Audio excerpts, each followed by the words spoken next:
The death of Limp Bizkit's Sam Rivers. Hey everyone, Mike here with Extreme Metal Magazine. Welcome back to the video. Now, wanted to do this video for quite some time. I did not find out within the first couple days that Sam Rivers, the bassist of Limp Bizkit, had passed away. I actually found out when I was watching a YouTube concert from them in Kazakhstan. I can't say the word Kazakhstan without thinking about Borat, high five. But nonetheless, Kazakhstan, Limp Bizkit, I was really grooving to their music, enjoying it.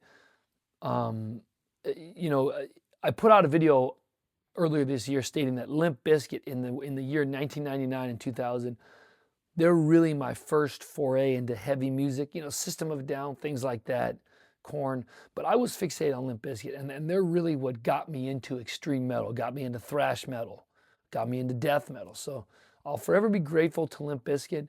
I was a massive fan back in the day, and over the last 25 years, I've revisited them from time to time. Now, I do know that the music has probably not aged well. A lot of the lyrical content is kind of silly, but still, when push comes to shove, Limp Bizkit's energy to me, I know it's rap metal, it has so much tremendous energy when they're really pounding out those metal riffs. The energy that they produced was phenomenal. And, Sam Rivers was a massive part of that. His bass lines on Rearranged, Counterfeit, there's just so many bass parts that he did for Limp Bizkit. And even in passing of his death, made me go back and realize just how important he was. If you've ever seen their live performances, you know that Sam Rivers was going absolutely insane back in their heyday. He was just up there bobbing back and forth and just headbanging like you couldn't imagine. And that's what led to such tremendous stage energy.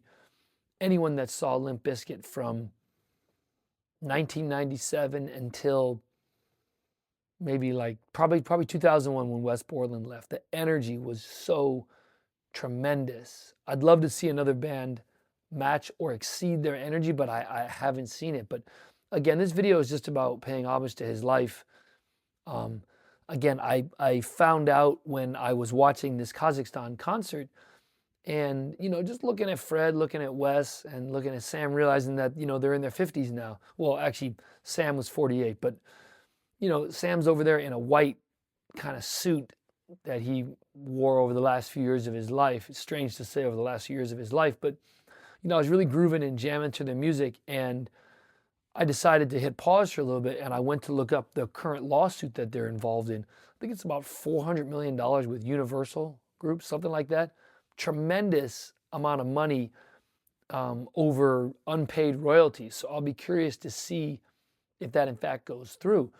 But nonetheless, I found out because I was reading, it said the late bassist of Limp Bizkit, Wes Borland. I said the late bassist. I was shocked. I had no clue he had passed away. Now, I knew of some of the struggles of them with alcohol.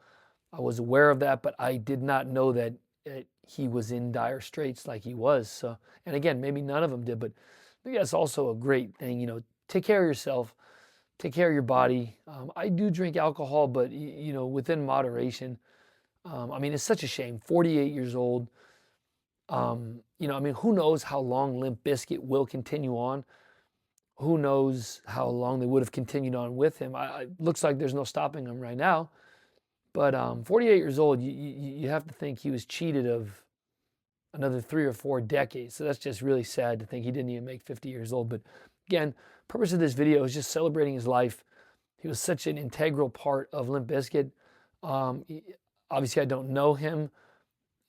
Fred Durst gets a lot of the spotlight. Second in that spotlight is Wes Borland.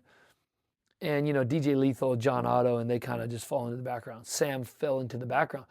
Appeared to be a very quiet individual, very soft-spoken, not a lot to say. So, in the first few years of me really getting into Limp Bizkit, I felt like I knew Fred Durst best. I knew Wes Borland second, and John Otto, DJ Lethal, and Sam Rivers were kind of all tied for third. Didn't know a lot about any of them. So, again, this is the early 2000s, late 90s. Not a tremendous amount of information on the internet, like it is now.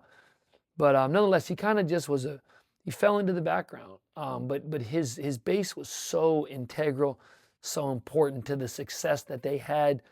And, you know, I'll be honest, when I say the name Limp Bizkit, everyone knows the name Limp Bizkit. Whether you like Limp Bizkit or whether you hate Limp Bizkit. And let's face it, a lot of people cannot stand Limp Bizkit. So, again, I get it.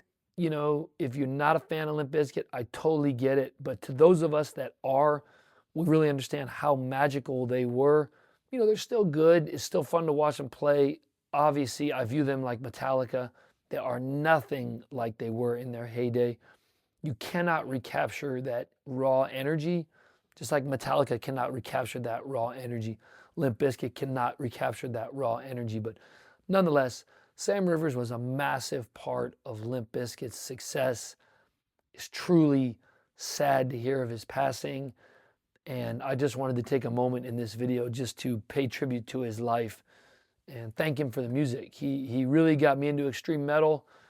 And the last few weeks, I've just been listening to all my Limp Bizkit CDs, and they're truly phenomenal. You know, to me, it's a toss-up between $3 Bill Y'all and Significant Other for my favorite of their albums. Chocolate Starfish is phenomenal, don't get me wrong, but I truly love the raw energy on $3 Bill Y'all.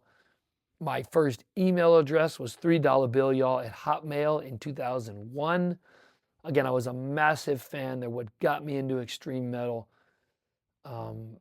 Pollution is my favorite song. So nonetheless, let me know your thoughts on this. Has this hit you hard, the death of Sam Rivers of Limp Bizkit? Appreciate the support for this channel. Stay metal. See you in the next video, okay? Take care.